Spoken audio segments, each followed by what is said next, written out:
Hello students of class 12th Hindi medium. तो जैसा कि एक क्वेश्चन 2025 में पूछा गया था और अगर देखा जाए तो ये गॉस लॉ का फोर्थ एप्लीकेशन भी हम कह सकते हैं। अनुप्रयोग 3 तक का मैंने लास्ट कल जो वीडियो बनाया था उसमें हमने कर लिए थे डिस्कस, और मैंने आपको बोला था कि ये कूलॉम के व्युत्क्रम वर्ग का नियम गॉस के नियम की सहायता से निगमन करना है, इसका हम कल करेंगे। तो आज हमने ये वीडियो हम कवर कर रहे हैं। तो देखिए बच्चों, क्या है गॉस का प्रमेय लिखिए। तो गॉस का प्रमेय तो आपको पता है, किसी बंद पृष्ठ से गुजरने वाला कुल फ्लक्स जो होता है फाई ई जो होता है वो बराबर होता है 1/एप्सिलॉन नॉट जो चार्ज उसके अंदर कुल रखा है उसके। तो ये तो हमें नियम तो हमने ऑलरेडी नियम पढ़ लिए हैं, लेकिन इसका निगमन वाला जो है जो 2025 में भी पूछा गया है तो उसको समझते हैं। तो सबसे पहले हमने क्या माना, सबसे पहले हमने एक गॉसियन सरफेस मान लिया, गॉसियन पृष्ठ या गॉसियन सरफेस मान लिया। और गॉसियन सरफेस के लिए हमने एक शेप लिया और वो शेप में क्या ले लिया हमने, स्फीयर। स्फीयर मतलब गोला ले लिया एक, जिसकी त्रिज्या क्या मान ली आर, और इसके इनसाइड जो धनावेश रखा है वो कैपिटल क्यू है।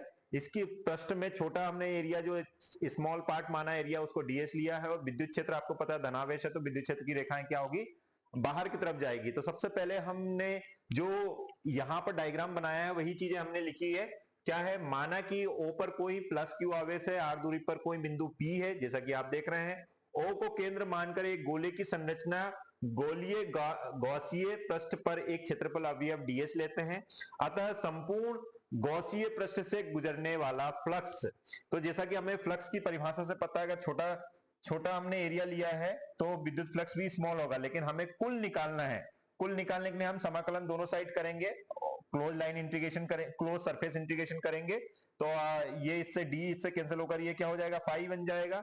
अब आपको पता है small small small DS DS small DS ये है, स्मॉल डीएस ये, सबको ऐड करेंगे तो ये हमें पूरा उसका क्या मिला है, गोले का पृष्ठीय क्षेत्रफल मिल जाएगा। और गोले का पृष्ठीय क्षेत्रफल होता है 4 पाए उसकी त्रिज्या का स्क्वायर, 4 पाए आर स्क्वायर होता है।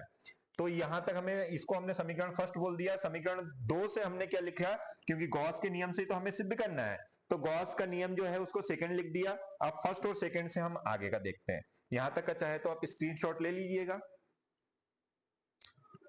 ओके,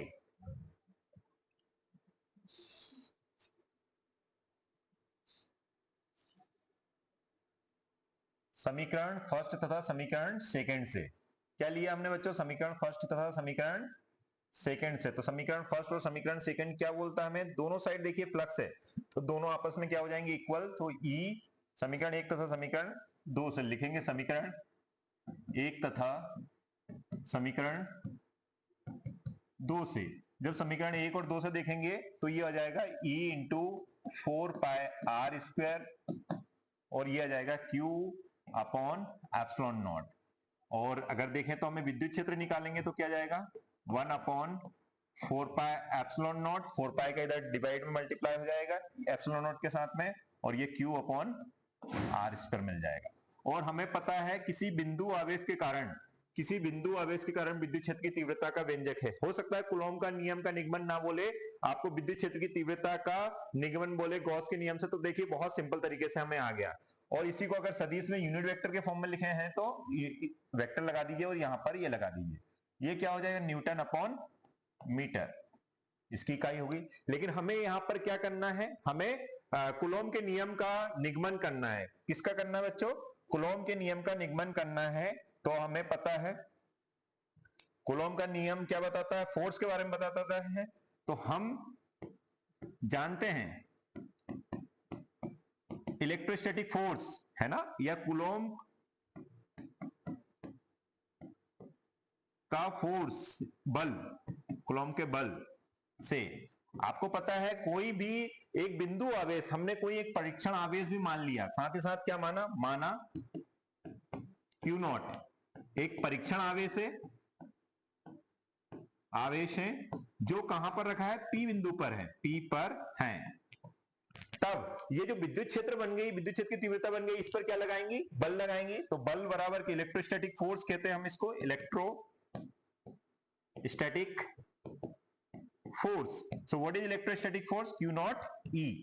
ई तो ऑलरेडी है, और इसकी जो ई की डायरेक्शन वही होगी जो फोर्स की डायरेक्शन होगी, है ना। तो अगर मैं बोलूं कि ई की वैल्यू में ये समीकरण नंबर थर्ड बोल देता हूं बच्चों, क्या बोल देता हूं, समीकरण नंबर थर्ड। तो और इसको समीकरण नंबर फोर्थ बोल देता हूं।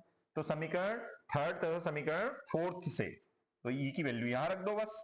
तो एफ बराबर 1/4 पाई एप्सिलॉन नॉट, Q1 क्या है आपके पास, Q है, और Q2 क्या है आपके पास, Q नॉट है, और अपॉन में क्या जाएगा, आर स्क्वायर। वेक्टर फॉर्म में लिखना है तो यहां वेक्टर लगाया तो यहां पर यूनिट वेक्टर आ जाएगा। और यही अभिष्ट व्यंजक है। मतलब हमें यही सिद्ध करके बताना था, यही हमें ड्राइव करके बताना था by the help of Gauss's theorem. तो ये हमने बता दिया। इसकी इकाई लिख दीजिएगा, ये जैसे न्यूटन पर मीटर था, यहां पर आप लिखेंगे सिर्फ न्यूटन, या इंग्लिश में आप चाहें तो कैपिटल एन लिख देंगे। तो यही अभिष्ट व्यंजक है। आई होप इसका डेरिवेशन आपको समझ में आया होगा। ये 2025 में एमपी बोर्ड के पेपर में पूछा जा चुका है। Okay, thank you.